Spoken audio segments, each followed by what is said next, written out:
رسول جب ہارون کے پاس آیا ہاتھ میں 2 کھوپڑیاں لے کر آیا، کہا ہارون یہ تیرے باپ کی ہے، یہ میرے باپ کی ہے، ذرا غور سے دیکھ دونوں میں فرق نہیں ہے۔ ہارون نے کہا کیا کہنا چاہتے ہو؟ کہا مرنے کے بعد نہ تیرے باپ کے سر پہ بادشاہی کا تاج ہے نہ میرے باپ کے سر پہ کلاه فقیری ہے، مرنے کے بعد دونوں ایک جیسے ہو جائیں گے۔ اس لیے امام نے فرمایا کہ اے انسان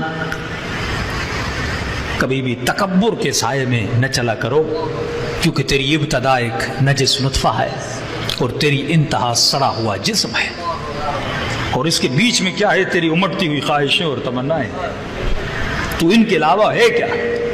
مرنے کے بعد جیسا تو ہے ویسا میں ہوں، دونوں کا ڈھانچہ۔ مرنے کے بعد جب ہڈیاں دیکھو گے تو پہچان نہیں پاؤ گے یہ کون ہے اور وہ کون ہے۔ یہ گوشت تیری پہچان نہیں ہے، قیامت کے دن تیرا عمل تیری پہچان ہے۔ اگر عمل اچھا ہے تو قیامت کے دن اہل بیت تیرا استقبال کریں گے۔ تو اے انسان قیامت کو نہ بھولنا، قبر کو نہ بھولنا، برزخ کو نہ بھولنا۔ یہ سفر بہت طولانی سفر ہے، یہاں تم نے 60 سال سفر کیا ہے، وہاں پہ تجھے ہزاروں سال سفر کرنا ہے۔ کبھی سوچا کہ یزید ابھی کہاں ہے؟ کبھی سوچا کہ آپ کے آبا و اجداد ابھی کہاں ہیں؟ کچھ لوگوں کا تصور ہے کہ موت ایک گہری نیند ہے، اور اس نیند سے انسان تب اٹھے گا جب قیامت کا دن آئے گا، لیکن شیعت میں یہ تصور نہیں ہے۔ ہم موت کو گہری نیند نہیں سمجھتے، موت نیند نہیں ہے بلکہ ایک اگلی زندگی کا نام ہے جس کے ہم عالم برزخ کہتے ہیں۔ اور انسان اس جسم سے، روح ہمیشہ محتاج ہے جسم کی، لذتوں کو لینے کے لیے، عذاب کو بھگتنے کے لیے اس کو جسم چاہیے۔ تبھی قرآن میں ہے کہ ہم ان کی کھالوں کو جلائیں گے پھر دوبارہ نہیں کھالے دیں گے۔ مطلب جب بندہ جہنم میں جلے گا تو اسے جسم دیا جائے گا، اور آگ کیونکہ جسم کو گلا دیتی ہے لہٰذا ایک اور جسم دیا جائے گا۔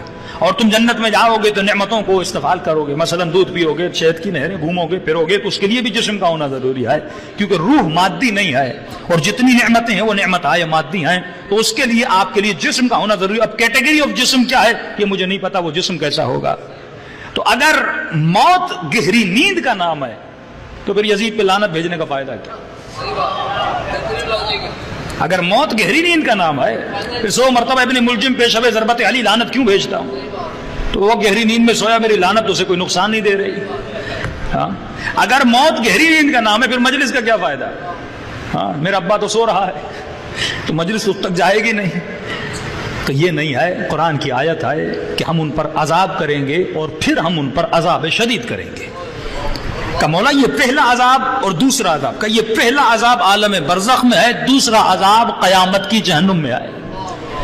عالم برزخ میں کہاں پر عذاب ہوگا؟ جو گندی ارواح ہیں ان کو وادی برہوت میں بھیجا جائے گا، جو اچھی ارواح ہیں ان کو وادی السلام میں بھیجا جائے گا۔